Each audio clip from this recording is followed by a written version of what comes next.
بھی پڑھا کریں, موت نہیں آتی آپ کو. پاکستان کا مطلب کیا؟ پاکستان کا مطلب کیا؟ پاکستان کا مطلب کیا؟ دستور ریاست کیا ہوگا؟ دستور ریاست کیا ہوگا؟ دستور ریاست کیا ہوگا؟ تاجدار ختم نبوت. جو ہاتھ نہیں اٹھا رہے اپنے نبی کی عزت کے لیے, ان کے ہاتھوں کو خارج ہو جائے, وہ مر جائے. کیوں نبی کی عزت کی بات ہے, پھر بھی نہ ہو جائے. تاجدار ختم نبوت, تاجدار ختم نبوت, تاجدار ختم نبوت.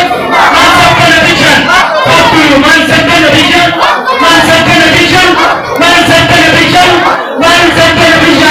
لبیک لبیک لبیک یا رسول اللہ. خود بدلا لے گا, یعنی جو رسول اللہ کی گستاخی کرتے ہیں اللہ ان سے خود بدلا لے گا. تمہاری کیا ضرورت ہے, تم کیوں بدلا لیتے ہو؟ میں نے کہا کہ قرآن کی آیات بینات بتا رہی ہے کہ اللہ تمہارے ہاتھوں سے انہیں رسوا کرے گا.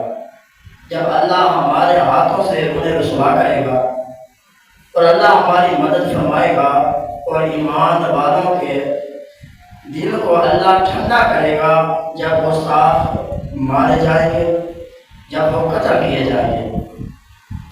یعنی ان کو جواب اللہ تبارک و تعالی نے خود دیا. حالانکہ اللہ تعالی نے فرمایا اللہ تعالیٰ ان کو عذاب دے گا, تمہارے ہاتھوں سے دے گا, تمہارے دشمنوں کو ذلیل فرمائے گا, تمہارے دشمنوں کو ذلیل فرمائے گا اور کفار کو عذاب دے کر اور ان کو ذلیل کر کے تمہارے دلوں کو ٹھنڈک پہنچائے گا. یعنی یہ میرا فیصلہ نہیں ہے, کسی مفتی کسی عالم کا فتویٰ نہیں ہے, یہ خود رب العالمین کا فیصلہ ہے. رب تعالیٰ نے فرمایا تمہارے ہاتھوں سے انہیں عذاب دوں گا. معلوم ہوا جب کوئی گستاخ رسول قتل کیا جاتا ہے تو جو ایمان والے ہیں ان کے دل ٹھنڈے ہو جاتے ہیں.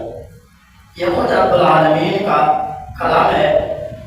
رب نے خود ارشاد فرمایا کہ ایمان والوں کے دل اس وقت ٹھنڈے ہوتے ہیں جب گستاخوں کو قتل کیا جائے, جب گستاخوں کو مارا جائے, پھر ایمان والوں کے دلوں کو میرا رب ٹھنڈک پہنچاتا ہے. اور اس آیات مبارکہ میں یہ بات واضح ہے, اللہ تعالیٰ کے دشمنوں کی ذلت اور رسوائی اہل ایمان کے دل خوش ہوتے ہیں.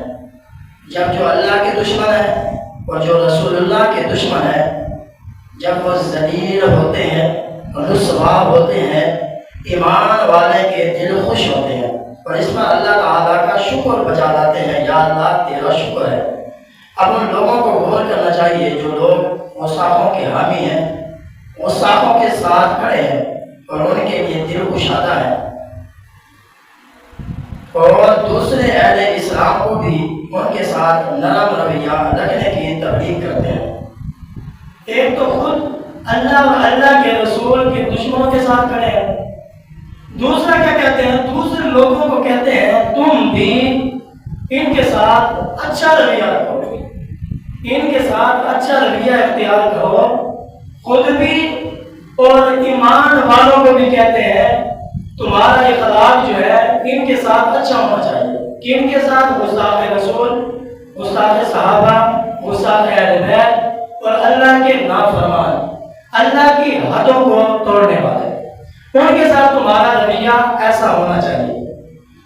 امام اہل سنت آپ کیا فرماتے ہیں, جو شخص رسول اللہ صلی اللہ علیہ وسلم کے دشمنوں کے ساتھ بائیکاٹ کرنے کو ظلم کرے وہ بھی انہی کے ساتھ ہوگا. اگر کوئی بندہ گستاخوں پر ظلم کرتا ہے, ایک بندہ کہتا ہے تم زیادتی کر رہے ہو ان کے ساتھ, تو اعلیٰ حضرت فرماتے ہیں وہ بھی ان کے ساتھ ہے. اس نے گستاخی نہیں کی, ظلم نہیں کیا, صرف ظالموں کے ساتھ کھڑا ہے. جو ظالموں کے ساتھ کھڑا ہے وہ بھی اسی صف میں ہے, وہ بھی وہاں جائے گا جہاں اللہ اپنے دشمنوں کو پھینکے گا.